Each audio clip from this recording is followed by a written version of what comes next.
विधान परिषदेच्या उपसभापती असलेल्या नीलम गोरेंविरोधातल्या अविश्वास ठराव प्रस्तावावरून आता विधान परिषदेमध्ये मोठा गदारोळ झालाय। उपसभापतींनी विरोधकांचा अविश्वास प्रस्ताव कालच फेटाळला होता। त्यावरून विधान परिषदेमध्ये शिवसेनेचे ठाकरे गटाचे आमदार आक्रमक झाल्याचं पाहायला मिळालं। दरम्यान आज उपसभापती गोरेंवर प्रवीण दरेकरांनी मांडलेला विश्वास प्रस्ताव हा पारित करण्यात आलाय। यावरून विरोधक कमालीचे संतापलेत। कोणत्याही अधिकारात हा प्रस्ताव आज मांडला असावा असा सवालही ठाकरेंच्या शिवसेनेच्या आमदारांनी व्यक्त केलाय। काल तुम्ही जे जजमेंट दिले त्याच्यावरती मला बोलायचा अधिकार नाही। आज तुम्ही जो अध्यक्षांचा सभापती उपसभापतीवरती विश्वासदर्शक ठराव वाटतात त्याच्यावर आम्हाला बोलायचा अधिकार नाही।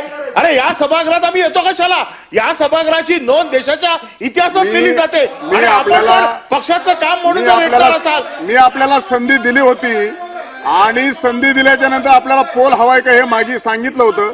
आपण सांगितलं पोलच्या नंतर बघू, मी भाषण करणार आहे। त्यावेळेस मी प्रस्ताव तो वाचला आणि तो प्रस्ताव पारित केला। मला वाटतं मी जे दिलेलं रुलिंग आणि प्रस्ताव जो पारित केलाय, प्रसाद लाड बोला। सभापतीच्या अधिकाराला चॅलेंज होऊ शकत नाही, हे सभापतीचा अपमान आहे। हे माईक चालू करा, माईक। हा सभापतींच्या अधिकाराला चॅलेंज करतात।